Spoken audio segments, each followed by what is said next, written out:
Oh. So, we are officially a NutraWay athlete. The code is Saurabh.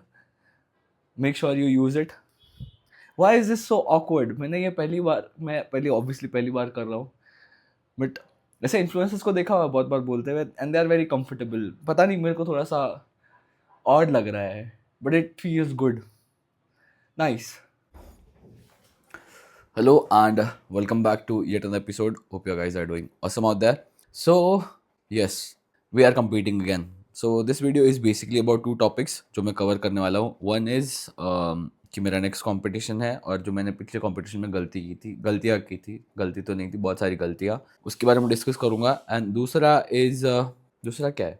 I am officially a NutraBay athlete. So, make sure कि जब NutraBay से shopping कर रहे हो तो do not forget to use my code Saurabh and अगर link चाहिए तो that will be in the description. Yes that is it. बाकी कंपटीशन की बात करें तो I had it in my mind कि भाई क्योंकि मैंने जो नवंबर में कंपटीशन हुआ था इसमें अपना पूरा पोटेंशियल नहीं दिया था बिकॉज बहुत सारी चीज़ें जैसा मैं चाहता था वैसे हुई नहीं. एक तो मैंने थोड़ा पता नहीं मतलब एक चीज़ गलत होती है ना तो तुम फिगर आउट नहीं कर पाते हो कि कहाँ हम लोग गलत जा सकते हैं. And on top of that it was my first competition. So competition वाले दिन सुबह मैं बहुत अच्छा दिख रहा था एंड आई वाज एक्सपेक्टिंग कि मैं स्टेज पे भी वैसे ही दिखूंगा बट ऐसा नहीं हुआ. मे बी मैं मेजॉरिटी ऑफ द जो शेयर है डाउट का वो दूंगा the stress levels because I was way too stressed. एक तो पता नहीं चल रहा था कि कब नंबर आने वाला है स्टेज पे चढ़ने का. सो बहुत ऐसा चल रहा था आएगा कि नहीं आएगा एंड ऐसा ही हुआ. मैंने क्लासिक फिजिक में दो कैटेगरी में किया था, एक तो फर्स्ट टाइमर और एक ओपन. फर्स्ट टाइमर में मतलब द टाइमिंग वाज 6:30. ठीक है 2 घंटा लेट चल रहा था. आउट ऑफ नोवेयर 4 बजे बोलते कि आ जाओ स्टेज पे. सो ऐसा धड़ धड़ धड़ फट से पंप किया तो क्या हुआ स्टेज पे जाते ही मेरे को स्वेटिंग होने लग गया. तो that wasn't a good sign. उसके बाद फिर next competition was suppose to happen around what मतलब टाइमलाइन के हिसाब से तो 8 बजे बट इट हैपेंड अराउंड 10. तो फिर उसमें भी डिले हो गया था, पता नहीं चल रहा था बट ठीक है वो सबका ही सीन था. पर वो पहले वाले के लिए आई वुड से कि भाई पता ही नहीं चला आउट ऑफ नोवेयर फट से बोल दिया. एटलीस्ट बता के रखो कि भाई इतना टाइम पे. तो वो थोड़ा सा हुआ but I am fine with it क्योंकि सबके साथ ही हो रहा था, सबको ही जल्दी बुलाया था. बहुत सारी चीजें सीखने को भी मिली, सीखने को भी मिली कि नेक्स्ट टाइम भाई कैसे क्या चीजों का ध्यान रखना है so that things don't lead up to this point. एक तो मैं सबसे इंपॉर्टेंट पॉइंट ये रखूंगा कि स्ट्रेस नहीं लेना, मतलब जितना हो सके अपने आप को काम रखना है मस्त एकदम. ठीक है. दूसरा है कटिंग मोर. सो बेसिकली लास्ट टाइम जब मैंने कंप्लीट किया था तो स्टेज पे मेरा वेट था 85 जो कि ज्यादा है. I tell you why. क्योंकि नेचुरल बॉडी बिल्डिंग में कंडीशनिंग चाहिए होती है एंड इट्स बेटर कि तुम लोग जितना श्रेडेड जाओ उतना अच्छा है. अगर थोड़ा बहुत कार्ब ज्यादा भी खा लेते हो तो you won't be in that state कि जहाँ पे तुम स्पिल ओवर कर दो. Getting my point. But I make sure कि मैं कार्ब्स भी अपना पॉइंट पे रखूँ और इस बार पूरा डीप श्रेड करूँ, लाइक पूरा एकदम पील्ड. आई एम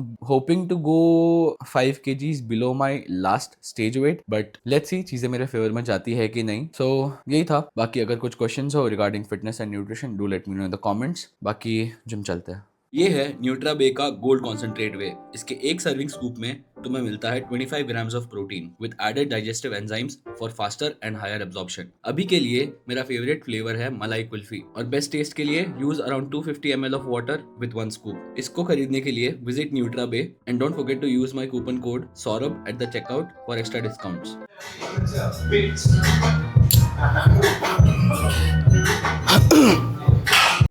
तो ये क्लिप से तुम्हें पता चल गया होगा कि जिम में कितना नॉइस था. So I take this as an opportunity to tell you about my shoulders and arms workout. So basically मेरे वर्कआउट में शोल्डर के लिए 3 वेरिएशन होते हैं पर हेड 1 वेरिएशन और बाइसेप्स के लिए 2 वेरिएशन और ट्राइसेप्स के लिए 2 वेरिएशन. बट ये जो दोनों वेरिएशन है बाइसेप्स और ट्राइसेप्स के लिए these are the best for now for me. So I start my workout with single hand extension और इसमें मैं यूज कर रहा हूँ कफ्स. एक बार इसको अच्छे से यूज करना सीख गए that means you have a direct connection to your triceps. Sounds funny but it is what it is. तो do give it a try. फिर सेकंड वेरिएशन होता है बाइसेप्स के लिए जो है लाइंग बाइसेप कर्ल्स एंड ये एक्सरसाइज मैंने सीखी थी डॉक्टर माइक इजराटेल से and for me this exercise is just awesome. मतलब तुम्हारे बाइसेप्स की अगर बैंड बजानी हो this is the exercise you can go for. But make sure कि तुम अच्छे से फॉर्म के साथ एक अच्छा स्ट्रेच और कॉन्ट्रैक्शन फील कर रहे हो. तुम इस एंगल पे भी ट्राई कर सकते हो. जितना बेंच ऊपर रहेगा उतना ये इजी है, जितना बेंच नीचे रहेगा उतना ये डिफिकल्ट होता जाएगा. फिर नेक्स्ट एक्सरसाइज होती है शोल्डर के लिए विच इज रेयर डेल्ट और उसके लिए I prefer pack deck reverse. Why? Because एक तो तुमको आगे सपोर्ट मिल रहा है जिससे तुम डायरेक्टली अपने रेडियल्स पे फोकस कर सकते हो, और इससे बोर हो जाता हूँ तो कभी कभी मैं केबल रेडियल फ्लाइज भी कर लेता हूँ। फिर इसके बाद वापस से ट्राइसेप्स का सेकंड वेरिएशन। देखो, ट्राइसेप्स ग्रो करने के लिए यू नीड टू वेरिएशंस, एक होना चाहिए ओवरहेड, एक होना चाहिए एक्सटेंशन। तो एक्सटेंशन था सिंगल हैंड कफ्स, और ओवरहेड के लिए I always go for dumbbell skull crushers. Why? क्योंकि एक तो तुम दोनों आर्म्स पे इक्वली और इफेक्टिवली फोकस कर सकते हो। बार के साथ करने में दिक्कत ये है कि तुम्हारा एक हाथ ओवरटेक कर ही लेगा, because this is how our body is, एक साइड डोमिनेट होता ही होता है क्योंकि वो ज्यादा यूज टू होता है चीजों से। So it's better to go with dumbbells. फिर इसके बाद second bicep variation is preacher curls. इसमें ज्यादा सोचने का नहीं है, कोई भी दो फेवरेट वेरिएशन पिक करो एंड गो ऑल आउट। ज्यादा सेट्स लगाने की जरूरत नहीं है, बहुत छोटा मसल है, ट्राइसेप्स और बाइसेप्स दोनों। दो variation is more than enough. Preacher curl इसलिए बिकॉज ये एक स्टडी सपोर्ट देता है मेरे को, so that I can solely focus on that muscle. और फिर आती है main compound movement for shoulders. I prefer machine OHP, क्योंकि एक तो मैं अच्छे से मेरे फ्रंट हेड को टारगेट कर सकता हूँ, specially with the neutral grip जो मैं इस वीडियो में कर रहा हूँ। और इस एक्सरसाइज को मैं सेकंड लास्ट इसलिए कर रहा हूँ क्योंकि मेरा फ्रंट डेल्ट ऑलरेडी बहुत डोमिनेंट है और मैं उसको इतना ज्यादा ट्रेन नहीं करना चाहता। In comparison to my arms, my shoulders are way too dominant. फिर इसके बाद जो लास्ट वेरिएशन होता है शोल्डर्स के लिए, and the last exercise of this workout is cable lateral raises. Although मेरे को ज्यादा फर्क नहीं पड़ता कि मैं डंबल से लैटरल रेजेस कर रहा हूँ या केबल से, but lately I am loving cable lateral raises. यही था अभी के लिए। If you have got questions, do let me in the comments. And apart from content creation, I'm a fitness coach also. So if you feel like joining my coaching, the link will be in the description. And that is it for this video. I'll see you in the next one. And you don't forget to enjoy the process.